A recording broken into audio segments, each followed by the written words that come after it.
Hi, I'm Noel from Motoring Middle East. Impti and Shazad have actually let me out the garage for once, which is unusual to say the least, and they sent me to sunny Montenegro, but it's not actually that sunny today. We've been through torrential rain, we've had landslides, we've had all sorts of things, so it is what it is. You can just get on with it. But the best thing is we're here to test this, and this is a key car for Jaguar.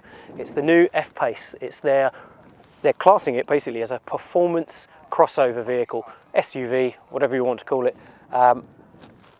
It's critical for Jag that they get this right. This car's been a long time coming. They've already got a lot of people that actually are signing up for this. So for a company like Jaguar that has a DNA of racing, it's always been known for its sports cars, for its big saloons as well. This is their first foray into the kind of SUV off-road market. Now obviously they're a sister company to Land Rover, so they've got all of that going on in the background, but they're now at a stage where this car is going to be, in their market, a critical thing. So what are we looking at here? We've got aluminium architecture from XEXF. The whole side panel here is actually one piece. Weighs 6 kilograms. If you can imagine that, less than you're usually on your hand baggage to go on an aeroplane. So about, I think, somewhere in the region of a third of the car's weight is made from recycled aluminium. So you've got lightweight, you've got green credentials, all these things all wrapped up in a pretty good package, as you can see. So for Jaguar, everything's about the driving. You need good dynamics, good road holding, but now they've got the extra thing of off-road as well. So as I said earlier, the mix of Land Rover, a bit of Land Rover DNA in there as well, we should be good to go. But anyway, I'm going to get out of the rain because it's really cold standing here as well, and we're going to crack on and get driving.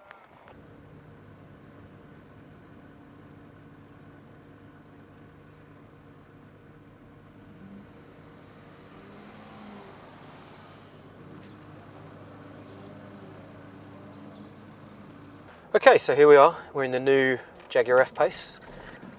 First impressions, if you know your Jaguars, you'll be totally used to the interior of this. It's got the same touches as both the F-Type and the XE inside, but it's also got this incredible infotainment system, nav, etc., which I'll come back to in a minute. I'll give you some driving impressions first. First thing is, as you can see, it's absolutely chucking it down. It's been raining for 2 days, so haven't had too much of a chance to really explore the handling of the car, but it does feel very good. The engine's very good. It sounds great as well. Unfortunately, weather hasn't really played ball. So anyway, its gearbox is very smooth. Very easy to steer, very light steering as well. We've done a little bit of off-road. Although it is a crossover, it is quite capable off-road. It's obviously, there is a link to Land Rover through Jag, so you know it's going to be good off-road. It uses a lot of the technology that Land Rover use, so you know that side of it's pretty much covered. It's got a great exhaust note as well. It's good to drive, good vision as well. The only downsides, I would say, the brakes perhaps could do with being slightly more powerful, and apart from that, it's actually hard to find anything to dislike. I think from a driving perspective, brilliant, very good car. But the key to this car is this amazing infotainment system. We've got a 4 gig system in the car, which is up there with your basic desktop computer, etc. You've got full screen nav. You can actually put the nav full screen in front of you and then use the heads-up display for speed and kilometers per hour, etc. So it's just an incredibly clever system. It creates obviously Wi-Fi system within the car. You've got an app system where it'll slowly, over time, it will actually learn your journey to work, for example, and if you're driving on the same roads, it'll contact you off its own back and say to you, are you going to work? If you are, there's traffic on the route, do you want me to give you a different a different way to get there? It's not far off of a Night Rider, to be honest. You've got a car that's literally talking to you without you asking it, without you having to begin the interaction. It's actually coming to you with suggestions. That's some pretty interesting technology. As I say, shame about the weather. you know, you get what you're given, don't you? And this is, as you can see, not exactly Montenegro in the summer, but it is what it is. So to give you some headline figures, this is the top of the range petrol, 3 litre supercharged. It's the same engine from the F-Type, 380 PS. There is a 340 PS version as well. I shouldn't imagine there's a huge amount of difference between the two. I haven't driven the 340 PS one as yet.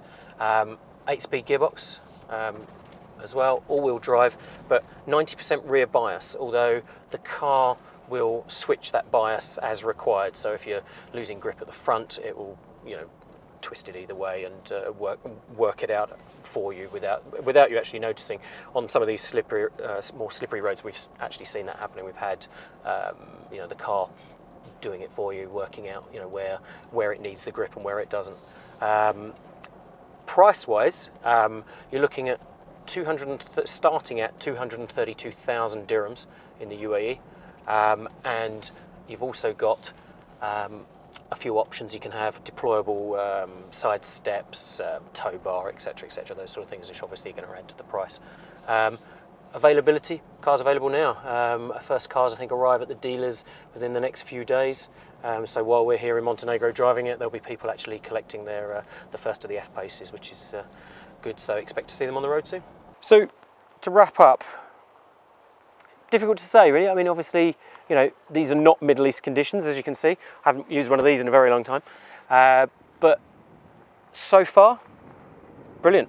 Hard to find fault, to be honest. As I said, brakes are a little bit underpowered for the size of the car, but apart from that, I can't find anything to dislike about it. It's easily the best looking crossover on the market by far.